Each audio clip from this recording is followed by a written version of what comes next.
শিল্পী কবিরা বরাবরের একটু আবাল টাইপের হয়, অর্থাৎ একটু ছেঁচড়া টাইপের হয়, কিন্তু এত মাথা মোটা যে হয় সেটা কিন্তু জানতাম না। আপনি দেখেন একজন শিল্পী হয়ে সে যদি মন্দির কেন পাহারা দেওয়া হয় আর মাজার কেন ভাঙা হয় সেটার পার্থক্য না করতে পারে, তাহলে তাকে আপনি মাথা মোটা বলবেন না তো কি বলবেন? আপনারা হয়তো বুঝতে পারছেন আমি কার কথা বলতেছি। আমাদের ইসলামী জগতের একজন শিল্পী আবু উবাইদা, একে সবাই চিনে আলহামদুলিল্লাহ, মাশাআল্লাহ। তার সুরালো কণ্ঠে সে গোটা পৃথিবীর মানুষের মন জয় করেছে, অনেক ফেমাস। তার সুরটা আলহামদুলিল্লাহ মাশাআল্লাহ অনেক সুন্দর। আমিও ব্যক্তিগতভাবে তার ভক্ত, তার সঙ্গীতের ভক্ত শুনি।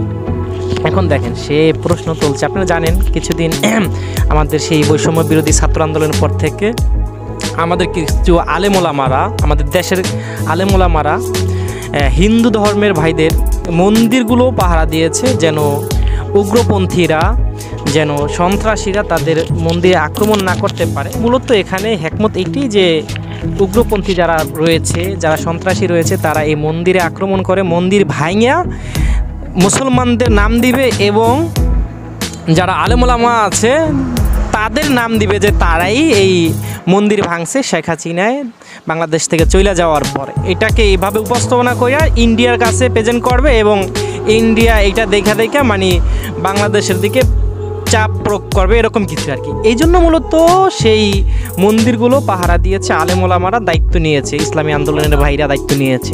দেখেন এই জন্য মূলত মন্দির পাহারা দেওয়া। আর ইদানিং দেখতেছি আমরা অনেকগুলো মাজার ভেঙেছে আলহামদুলিল্লাহ। এটা খুব আমাদের জন্য একটা সুসংবাদ যে মাজার ভাঙতেছে জনগণ। এর ভিতরে অন্যতম হয়েছে গত 3-4 দিন আগে হয়তো আপনার দেওয়ানবাগের মাজারটা ভেঙে দিয়েছে। দেখেন এইটা তো আমাদের জন্য একটা খুশির সংবাদ যে মাজার ভাঙতেছে, তাই না?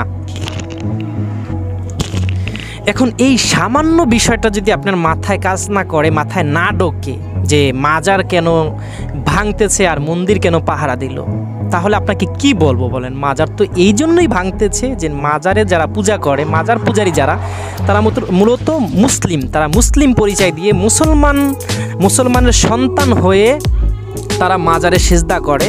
আর মূলত তাদের মাকসাদ থাকে, তাদের টার্গেট থাকে জান্নাত, ঠিক আছে? কারণ পীররা তাদেরকে, ধর্ম ব্যবসায়ী পীররা, ভণ্ড পীররা তাদেরকে এমনভাবে বুঝাইছে যে মাজারে সেজদা দিলেই আল্লাহকে পাইয়া যাইব বা জান্নাত পাইয়া যাবে, এরকম কিছু ভুলভাল বোঝানোর কারণে তারা এই মাজারে যা পইরা থাকে, মাজার সেজদা করে এবং মাজার পূজা করে। তো এই মাজারগুলি ভাঙবে না তো কি করবে? তারা তো অন্য ধর্মর পরিচয় দেয় না, যেহেতু হিন্দু ধর্মটাই আলাদা, তাদের ধর্মের স্বাধীনতা রয়েছে, ধর্ম পালন করার স্বাধীনতা রয়েছে, এই জন্য তারা তাদের ধর্ম পালন করবে। তাদের গোষ্ঠীটাই আলাদা, ধর্মটাই আলাদা।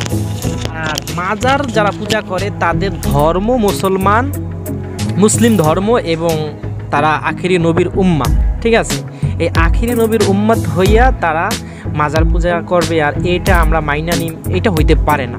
তারা যদি বিধর্মী হইতো তাহলে তারা মাজার পূজা করতো, না হয় যা মন চায় তা করতো, এখানে আমাদের বাধা দেওয়ার কিছুই থাকতো না। আপনারা জানেন বাংলাদেশে যারা কাদিয়ানি সম্প্রদায় রয়েছে তারা মুসলমান পরিচয় দিয়ে তারা আখিরি নবী হযরত মুহাম্মদ সাল্লাল্লাহু আলাইহি ওয়াসাল্লামের রেসালাতে আক্রমণ করে। তারা মনে করে যে নবী, আখিরি নবীর পরও আবার নবী আসছে, তাদের মির্জা গোলাম কাদিয়ানিকে নবী মনে করে। এখন দেখেন এই জন্যেই তো মুসলমানরা, আলেমোলামারা তাদের উপরে খেপা এবং তাদেরকে বিধর্মী বা তাদেরকে মুসলমান থেকে খারেজ করতে চাইতেছে বা মুসলমান পরিচয় দিয়ে তারা বাংলাদেশে থাকতে পারবে না এই দাবি তুলতেছে। জন্যই করতেছে যে তারা মুসলমান পরিচয় দিয়ে থাইকা এইভাবে নবীর রেসালাতে আক্রমণ করবে, শিরক করবে, এটা হইতে পারে না। মূলত আন্দোলনটা এখানেই। এখন যারা মাজার পূজারি করে, মাজার পূজা যারা করে তারা তো শিরক করে, তা মুসলমানের পরিচয় দিয়ে মুসলমানদের দেশে এইভাবে শিরক করবে, এইটাও আলেমোলামারা মাইনা নিতে পারতেছে না বা তাওহীদি জনতা মাইনা নিতে পারতেছে না, এই জন্যই তাদের মাজার ভাঙা। তো এই স্যাম্পল একটা বিষয় আমাদের সেই আবাল শিল্পী আবু উবাইদা এটা মানে বুঝতে পারে নাই বা তার মাথায় এটা খেলে নাই। এতটুকু সাধারণ একটা জিনিস যদি একজন শিল্পী কবির মাথায় না খেলে তাহলে তাকে আবাল বলবো না তো কি বলবো দর্শক? যাই হোক দর্শক, ভিডিও শেষ করে দিচ্ছি। আপনার মূল্যবান মতামত অবশ্যই আমাদের কমেন্ট সেকশনে লিখে যাবেন। যাওয়ার আগে ছোট করে একটি কথা না বললেই নয়, চ্যানেলে নতুন হলে সাবস্ক্রাইব করে পাশে থাকা বেল আইকনটাতে প্রেস করুন। ভালো থাকুন, সুস্থ থাকুন। আসসালামু আলাইকুম ওয়া রাহমাতুল্লাহ।